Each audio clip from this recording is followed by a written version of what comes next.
Is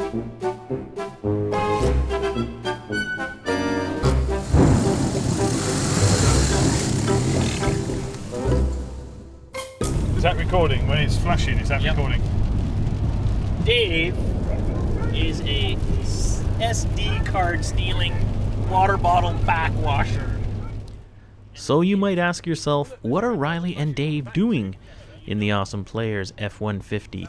Well, we are heading to the Fundy Adventure Rally, which is in New Brunswick, near the Bay of Fundy, and it's about 1,000 kilometers from Montreal. So we threw the bikes in the trailer, left after work on Thursday, and we were going to get there 1,000 kilometers later, Friday afternoon, because there's a briefing on Friday night about the rally.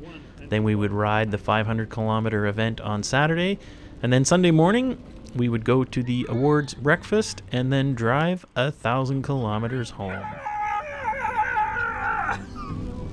Yes, this was going to be a very long drive with Dave. That is a sweet parking job. You can see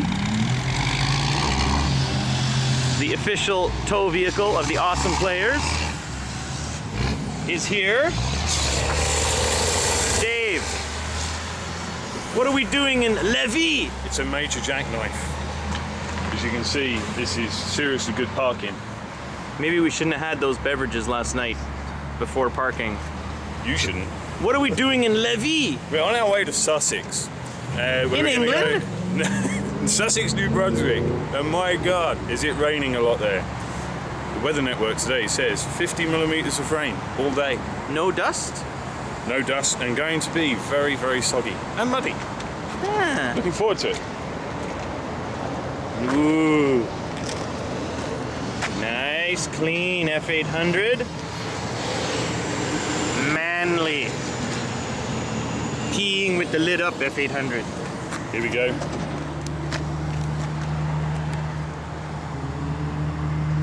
$15 to 20 millimeters of rain.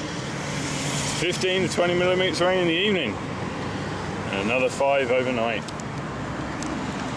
No dust. No dust. It's going to be dust free. What's the situation? Is it rolling? It's rolling.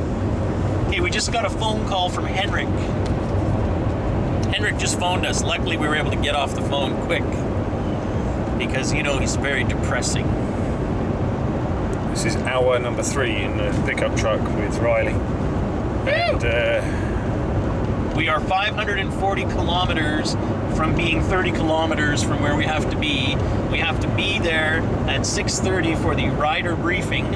Otherwise, we are not going on the ride. Our ETA is about 4 o'clock, so with the time change, I think it's an hour because we didn't actually investigate that. It's to be 5 o'clock, which means we have a whole hour to spare today for eating, bowel emptying, and refueling. So it's going to be a long day. We are not there yet. And at some point we should be running into some torrential rain. Oh, look. We are parked on the side of the highway because Dave's wind deflector fell off his motorcycle.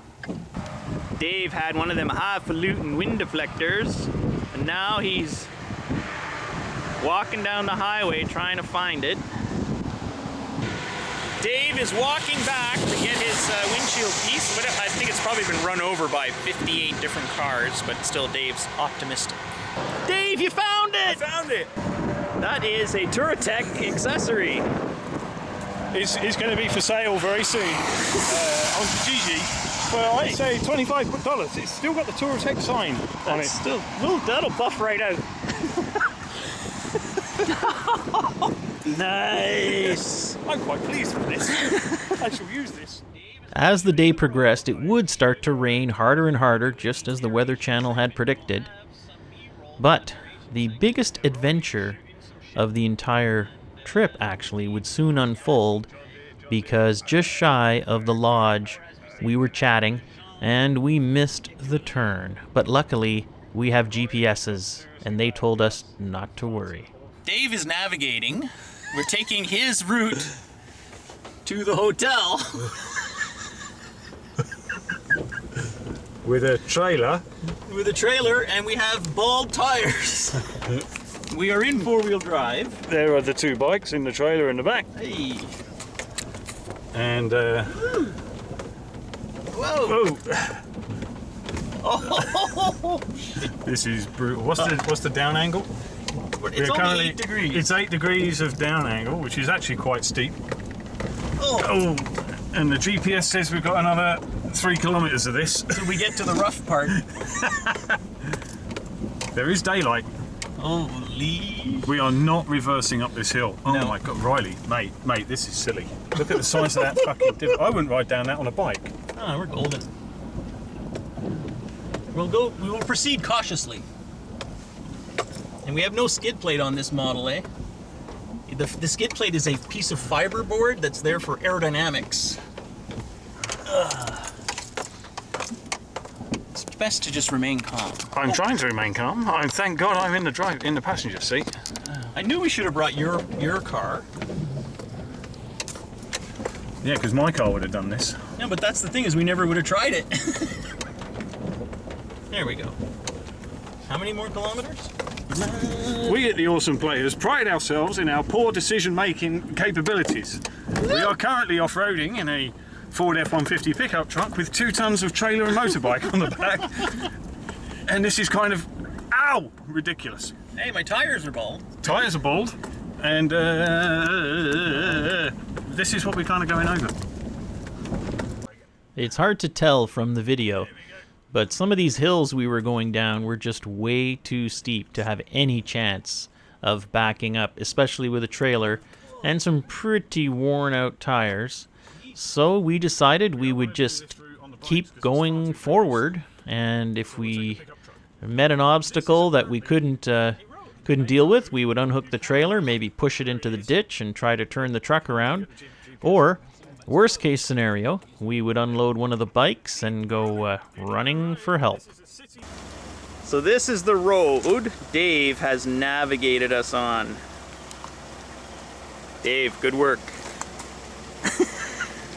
I am proud of this decision. This is the fastest way there. It's not the fastest. It was 1 minute slower than going by the alternative route, which was tarmac. Then we came to the first bridge. Listen for the creaking.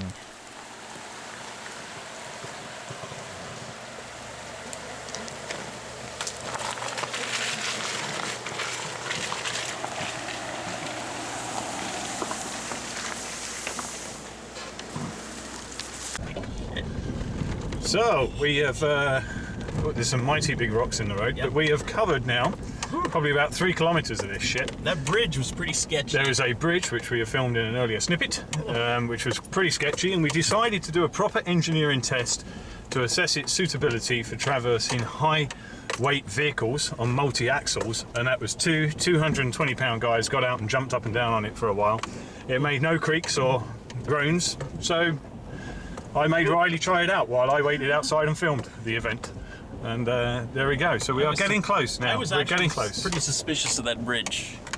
That bridge was pretty sketchy. Why were you suspicious of the bridge, Riley? It was made out of rotten wood, and it was about 5-foot drop into the creek. Which was fast flowing water as well. Yes, but luckily, the bikes would have been okay. The bikes would have been outside, which is fine. We would have ridden the bikes to go get help. Yes, we would have done. Oh, there's a big puddle at the end of that. I'm telling you, this is... Oh fuck. Now there's another wooden bridge. This is really sketchy looking. 2 of them! Out we get again.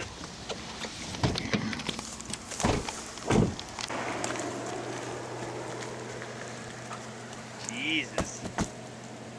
I think you're fine. Hey, you check the next one.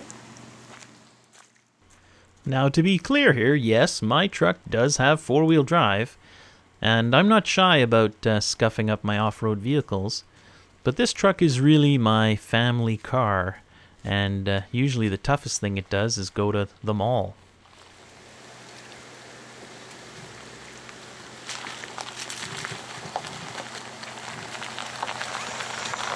There were a few groans coming from that bridge I'm not sure Riley could hear. And this one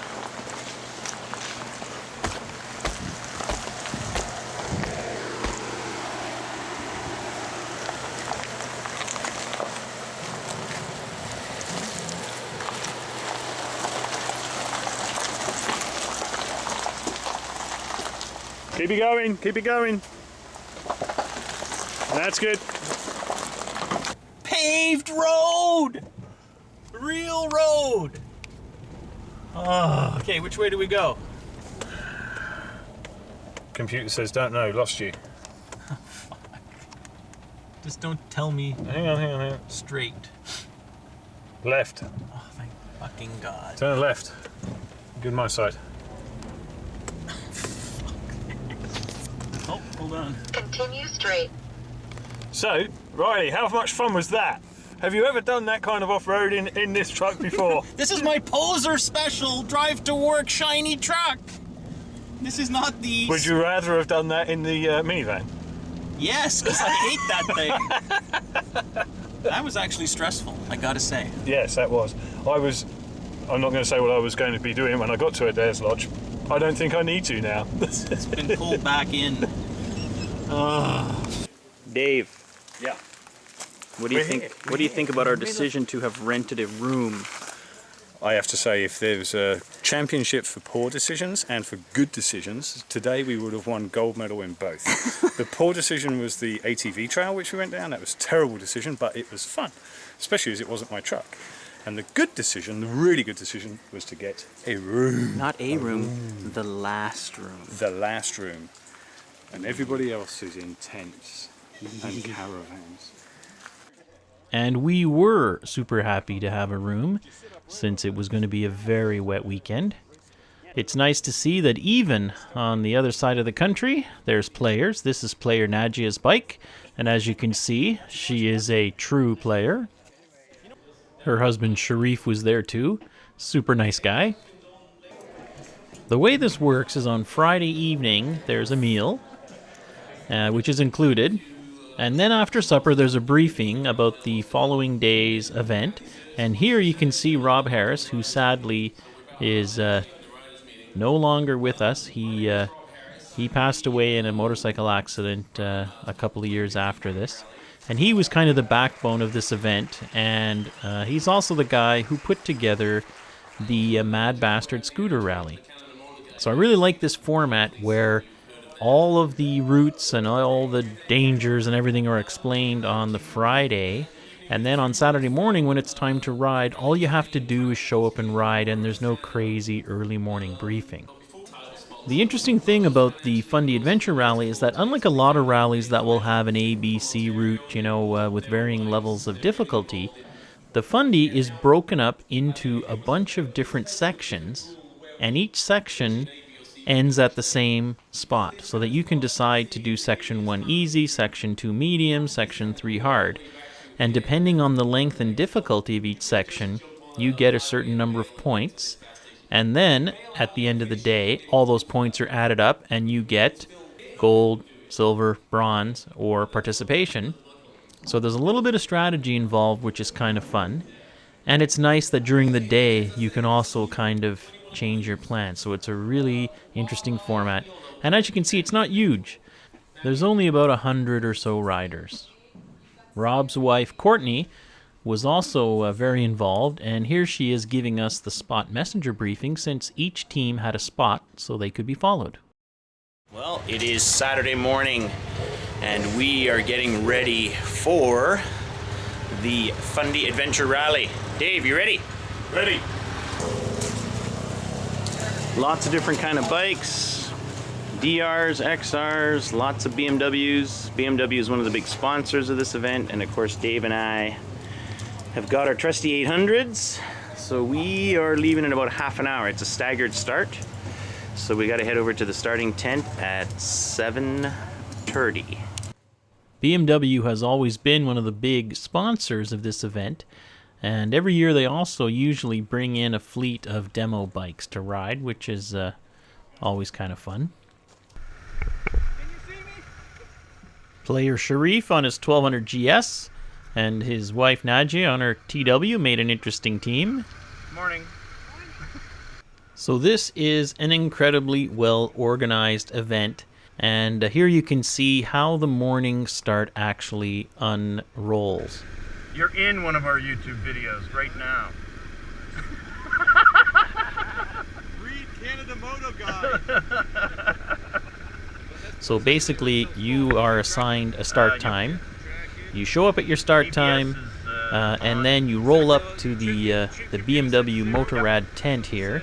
They make sure that they've got your name right. They also make sure that your spot messenger is on and transmitting. And for those of you who don't know, it's kind of a satellite beacon type affair, and it can have a tracking mode. And this allows the organizers back at base camp to see where every team is. So they can look at the map and see if a team is stuck somewhere. It also allows the team members to either hit a button that says, I'm okay, another button that says, I need some help, but it's not life or death. And finally, there's a third button that basically says, 911, send the cavalry. So it's kind of a nice add-on that the organizers give each team a spot. And each team is between 2 and 4 riders. You have to have at least 2 guys. This time out, it was just Dave and I. But we've since been back to this event 3 more times, and last year we actually had 2 teams. I'm not sure why, but I always get a little bit nervous at these events. I mean, this was just Dave and I, so it wasn't that bad. It wasn't as bad as an event where you're leading a bunch of guys you don't know, or a big team, and you kind of feel responsible for a lot of people's happiness, safety, success. But nonetheless, I always feel a little bit nervous, and then once we get rolling, that usually all just fades away. And with our first serious navigational challenge out of the way, Dave and I headed off on the Fundy Adventure Rally. Now you can hear us chatting, and Dave and I are both using Senna intercom system, the Senna 20. And I've got to say, on events like this, where it's going to be 10, 12 hours with a lot of navigation and potential hazards on the road, it is super nice to be able to talk to the other guys you're riding with. You can confer about navigational issues. The lead rider can warn the guy following him about all kinds of hazards. And on some of the longer, maybe less interesting stretches, you can just have a little chat. So the intercom, I strongly recommend, and we've had good success with these Sennas. They can be a little buggy sometimes, but in terms of putting up with rain and abuse, they've held up incredibly well.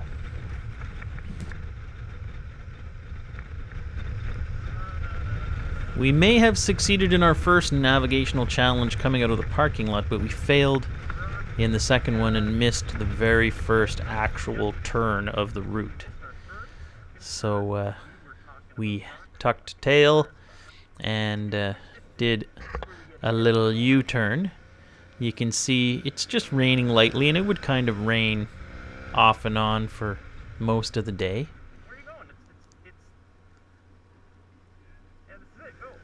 And of course, I'm questioning Dave's navigational abilities here, but it looks like this is actually the right road. So off we went, and we could see a lot of tire marks, and a lot of guys had spun up this road, so that was a good sign.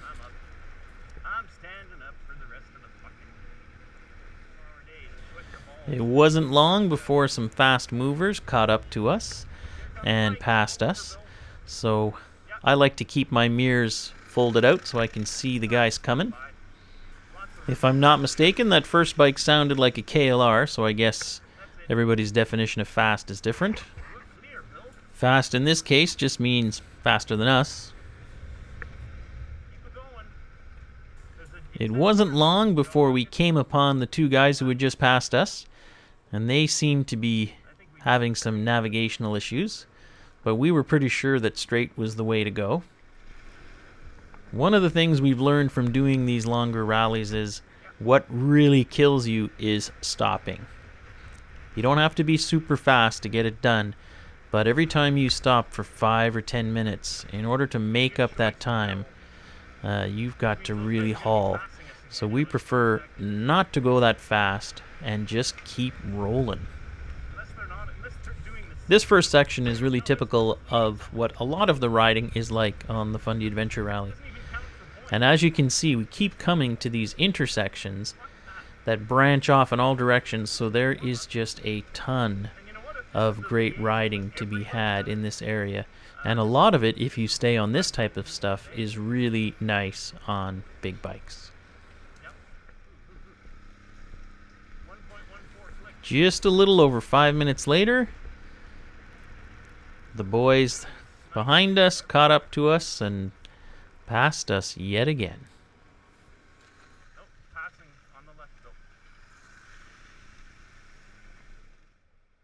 We finished the first leg, and on leg 2, Dave and I decided to do a more difficult route to get a few more points.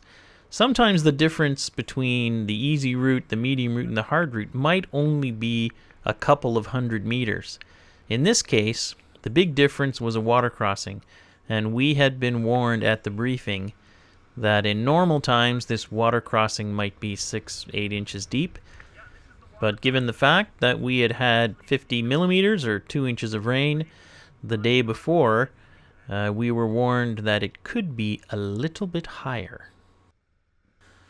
So we followed the route that everybody was using, and then in order to get our extra points, we had to get off the main kind of gravel road and skirt along the edge of this farmer's field to get to this water crossing.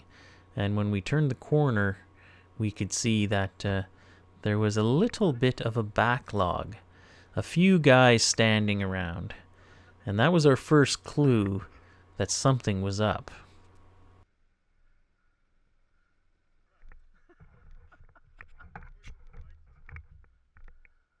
It soon became quite apparent why everybody was standing around, and as I walked up to the edge, I could tell that was not 8 inches deep. I had pretty much already made up my mind that we would not be crossing this, but some braver souls than us decided to give it a shot, and we were more than willing to videotape it. Their plan was to have the bike shut off so that they wouldn't suck in any water and just push it across. You can see there's some pretty good current out there. They eventually did get the KLR across, but I'm guessing some water got in that intake system. What do you think, guys? What do you think of that? I think they're brave. You think they're brave? You got your spare undies? I already used them. You don't need your spare undies because this will wash them out. Are you going to go across? I am not going across. Why not? 3 feet, that's about 2 feet past my... This is above wet left testicle height, Yes, right? yeah.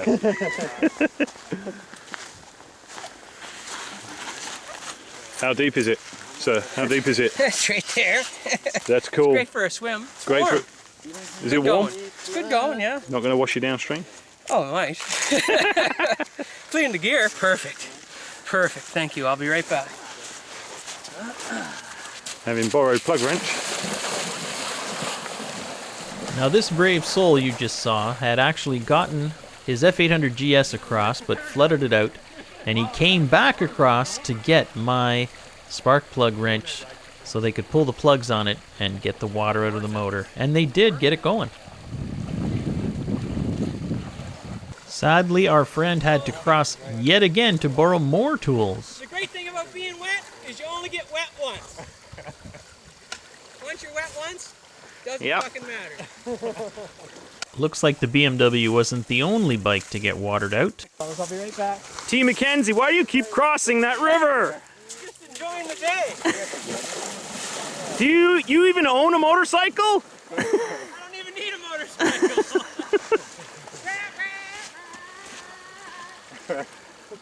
As you can see, a couple hours into the rally, spirits were still high. The guy, they towed a KLR across with the motor off, and it was up to the top of the triple cliff. And now it's not running. So Dave and I backtracked. Here you can see a bunch of other folks heading to the crossing. A surprising number of people actually made that crossing that day. Maybe on another day we would have given it a shot, but we still had many, many hours of riding to do, and neither of us really wanted to deal with pulling spark plugs and wet air filters and all of that. So we were quite happy to do the backtrack, lose the points, and take the bridge. The Fundy Adventure Rally does have its share of paved riding. Depending on the route you choose, you're going to have more or less paved riding. Enough to kind of give you a break, and certainly when the rally is happening when it's been raining, which seems to happen most years that we've been back, it is a nice respite from the mud and slipping and sliding. Then we arrived at the end of leg 2, and here we would once again have to make a decision on if we were going to go easy, medium, or hard. And you can see a lot of people taking a break, gassing up. And I gotta say, I really like that feature of this rally, that you can choose at multiple points throughout the day if you want to go easier or more difficult. About 5 minutes into the third leg, things started to get a little bit interesting. We were led down this road, which kind of looked like it was going to dead end at this farm, but then it narrowed down into a little trail which looked kind of muddy, and it was leading into these kind of low rolling hills which looked interesting. There's some pretty interesting terrain out here. There's a mix of forest, although we didn't see any forest with like huge trees. So there's this kind of scrubby forest, a lot of rolling hills. If you keep your eyes open on the right-hand side of the road here, you can see how there was some decent erosion from that rainstorm. Those little channels that have been cut in the shoulder. And then up ahead, you'll come to a little greasy spot. And these spots we ran into occasionally on this day, where you've got this nice gravel, pretty high traction kind of environment. And then you'd get to a spot like this, where I don't know if it was stuff that had washed down the hill, but a little section like that, and you can see everybody who'd gone through there ahead of us got a little wiggly. And that's the kind of thing that if you hit that at speed, you could get pretty bent out of shape. So when we saw those rutted out tracks, one of the advantages of being not at the front of the pack, we would slow down quite a bit to avoid heading out into the rhubarb. A little farther down the trail, Dave, who's in the lead here, came across a couple of horses that seemed to have escaped from their enclosure. Yeah, these boys look pretty beefy. I don't think I'd want to slam into the side of one of those doing 80 kilometers an hour. And on the right here, it looks like there's a spot where the electric wire has been knocked down, probably from the weather the night before. A little farther along, Dave and I were rolling when I'm here in the back. Somebody came up behind us, so I was able to tell Dave through the intercom to watch out, that we're being passed. I'm not sure what that first bike was. Was that a V-Strom? And then, shortly after the V-Strom, I guess his riding partner on a mighty DR came by us. And that's the thing about the way this route system works. Because you have multiple people doing all these different legs at different levels of difficulty, a lot of the times they overlap. So you can actually, run up against some guys who were doing the hardest route and then bump into some guys who were doing one of the easier routes, because a lot of the routes did share the same tracks. And there goes the mighty DR.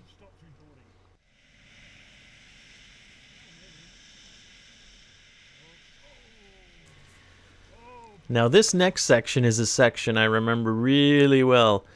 It's this kind of clay-like road that if it's dry, you could be bombing down here at 100 kilometers an hour, just like you were driving on the interstate. But if it gets a little bit of rain, this stuff just turns snotty. And you can see the boys that passed us, they were doing quite a bit of wiggling up ahead of us. Luckily, this section of it didn't last very long. But I think if I remember correctly, there was another big section of this coming up. And one year when we went back to do the Fundy, I think we did about 10 kilometers of that where everybody was just falling down. It was super greasy. This next section really shows you what a lot of the forest is like. A lot of the forest here seems pretty young. You got a lot of smaller trees, so I'm not sure if that was because this was all logged or this was farmland. I mean, it looks pretty rocky to have been farmland. I have a strange feeling a lot of this stuff was clear cut, and we did see other areas where everything was clear cut, so maybe this is just stuff that's just recently been replanted. From the top of this hill, you can get a pretty good view of the kind of terrain I'm talking about. You look out there, you can see there's not a lot of big trees. So I'm not sure if that's because this was all clear cut, or if it's just really crappy soil conditions and these are the only little stumpy kind of trees that'll grow here. Then we got passed by Sonny and Mark, and these are two guys who both ride KTM 690s, and yeah, they're both really good riders, and this was the first year that we met them, and since then we've actually gone back to the Fundy and done quite a bit of riding with these guys, and they're definitely two good eggs. No, we'll swap bikes. You can ride this for a while, I'll take that one. And you just heard Dave trying to convince Mark to switch bikes for a little while, but I don't think Mark was having any of that. And this little bit of pavement would end the next leg, which would dump us out at a gas station, and there we'd once again have to switch to the next route, which would take us to lunch.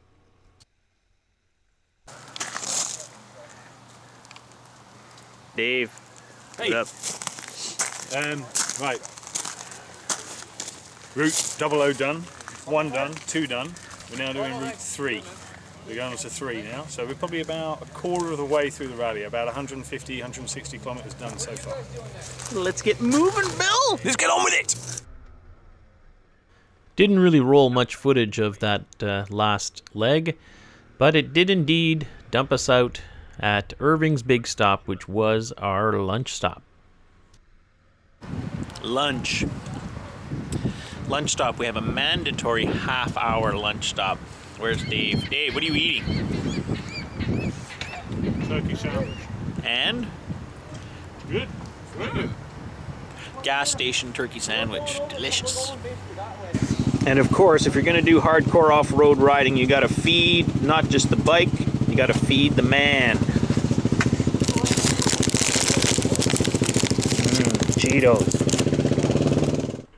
Once we got back out on the trails after lunch, I decided to get a little fancy, and I took my second GoPro and mounted it down on the crash bars of the F800 to get a little different perspective on things. So now we had 3 GoPros running. We had the one on the crash bars of the bike here, we had the one on my helmet, and we had the one on Dave's helmet. And this is where you can get yourself into trouble trying to make motorcycle videos, because it's so easy to shoot the footage.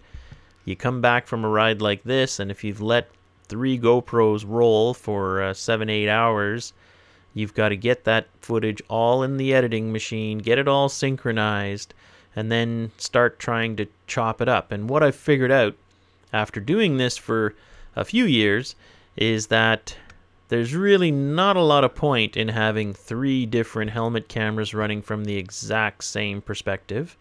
It's not all that interesting to just see a different dashboard in the bottom of the shot.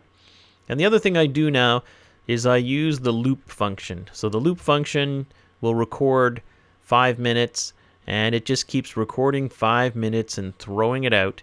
And then if something interesting happens, you hit stop, and it keeps the last 5 minutes. So then you can come home from a ride, and instead of having 8 hours of footage, you might have an hour or 2. So that can make the editing a lot easier. What it does complicate is the synchronizing, because if you have 3 cameras that roll for 2 hours, and you do the hand clap like you just saw, and they all synchronize, they'll stay in sync for that full 2 hours. Well, if I'm starting and stopping, and Dave's starting and stopping, and somebody else is starting and stopping, getting all of that footage put together on a timeline chronologically can be a lot of work. So you've got to kind of decide which way you want to go with that.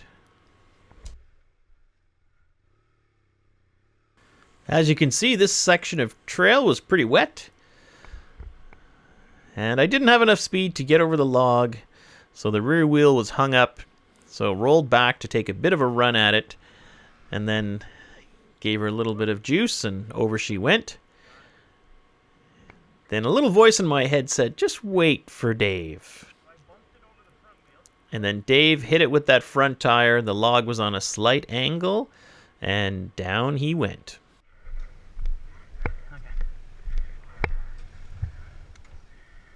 All right. Shall we?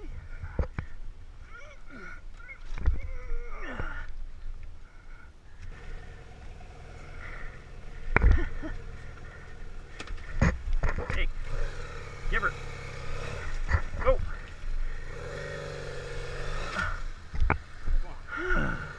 As you can see there by that quick shot, Dave is running a TKC 80 as his front tire. And Dave kind of has a love-hate relationship with those TKC 80s. He uses his bike to commute to work, and I think he likes the fact that they handle well on pavement and in the rain. But on the trail, in that 21-inch size, they're not great.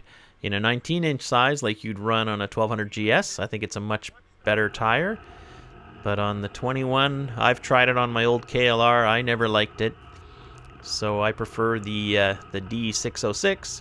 But then you lose out on some of the street manners and the wet weather handling. So if you're going to bomb into a curve with a 606 in the rain on a cold day, you'd be well advised to take it easy.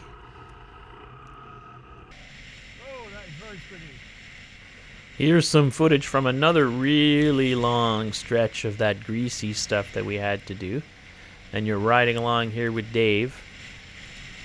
And yeah, it was kind of a decision, nice and slow, in which case you were almost paddling the bike so that it wouldn't fall over, or you'd get up to like 50 kilometers an hour seemed to be the magic number for me, where I had enough gyroscopic stability to get going. And I wasn't going too fast that if I fell, I really thought I was going to kill myself. And here you're riding along with Dave, and I think that, Dave was feeling that TKC in the front. I think the 606 was giving me a lot more bite. We eventually got out onto some nice gravel roads, but once again, it wasn't too long before the greasy clay caught up with us. And once again, here we are riding along with Dave.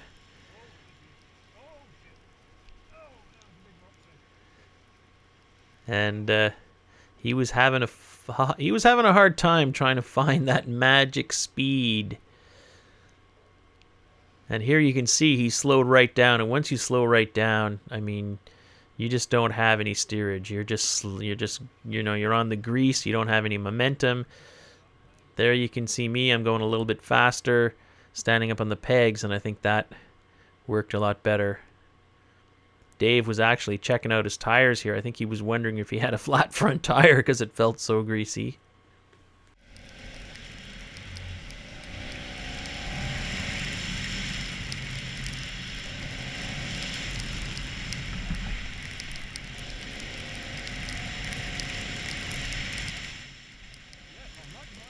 I think Super Dave was pretty happy to see the end of that greasy section. And then we got back onto the typical terrain for this ride. These gravel roads with the kind of scrubby forest on the sides. And these felt like dry asphalt compared to those clay sections.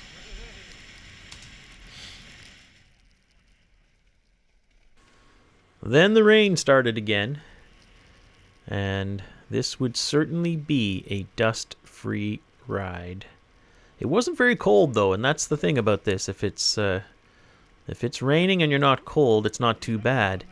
And this is September, so we were pretty happy with the actual temperature, because if this had been a lot cooler, and I imagine that time of the year here in New Brunswick, if it's anything like Quebec, you never know what you're going to get. It could have been a lot nastier to have been kind of wet and damp all day, but as it was actually a pretty pleasant temperature.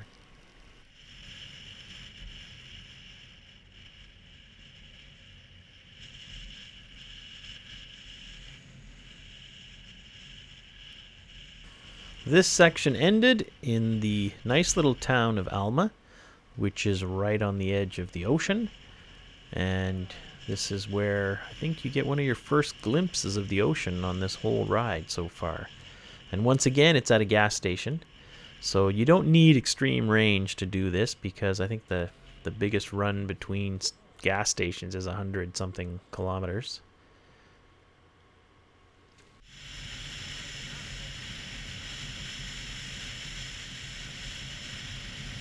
At some point in the afternoon, I'm not sure what Dave and I did. We got totally confused, and I think it might have been a case of I thought Dave was navigating, Dave thought I was navigating. But anyways, we pulled over and we spent a few minutes not just looking at the GPSs, but also looking at the hard copies of the routes that we'd been provided.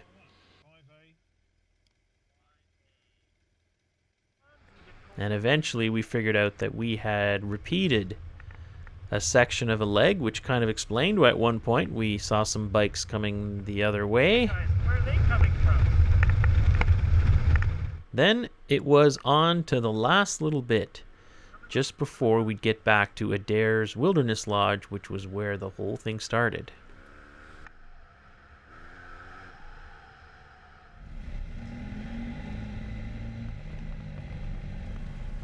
It was about 5:30 in the afternoon now, and we would have been probably back at the lodge if we hadn't screwed up on one of those legs and done part of it twice.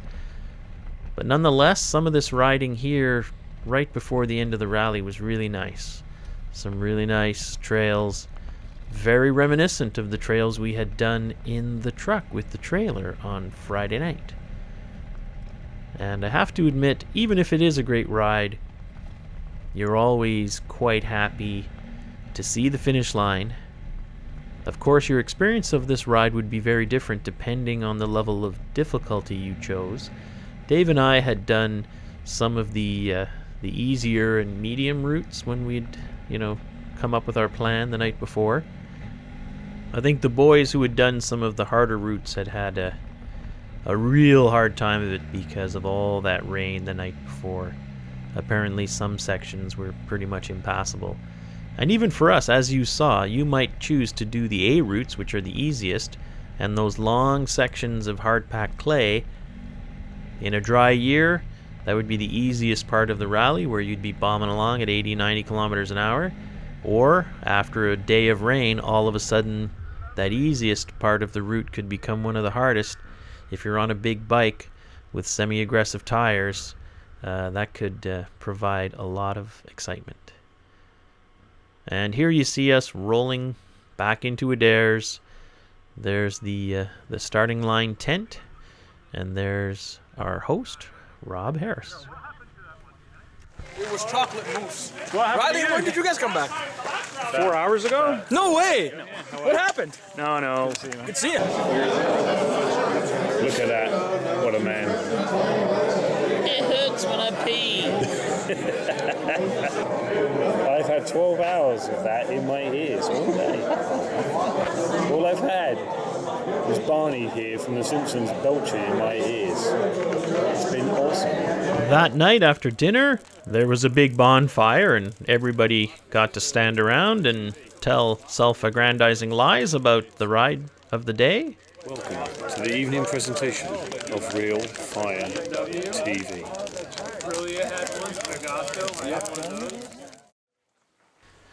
The next morning, everybody was up bright and early, and a lot of bikes being thrown into the back of trucks or loaded onto trailers.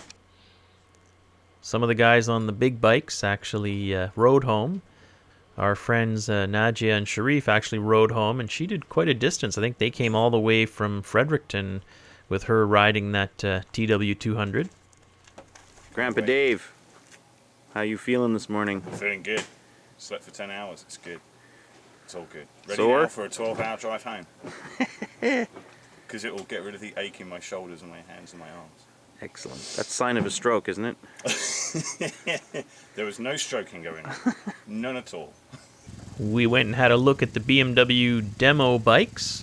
And these had been lent out to some journalists and some other people, and we can see that they had been used for their intended purposes. And despite being dropped many times, they had come out pretty much unscathed. People always forget these big bikes, no matter who makes them, they can deal with quite a bit of abuse. Someone had figured out how to get the MotoGP race working over the internet, so before breakfast, a few of us got to watch some people who really know how to ride. And then it was time for the breakfast, and there was some raffles. And then Rob and his team put on a little presentation with some highlights from the day before his ride, and I gotta say, it was a great ride, very well put together. Highly recommend it. And Dave and I, yes, we did have to do a 1,000-kilometer drive to get home, but in hindsight, it was well worth it. And we had already decided we would be back, and we would come back for multiple days next time. So once again, thanks for watching this little adventure of the Awesome Players Off-Road Motorcycle Club. And in ending this video, I would just like to dedicate it to the late Rob Harris, who sadly isn't with us any longer.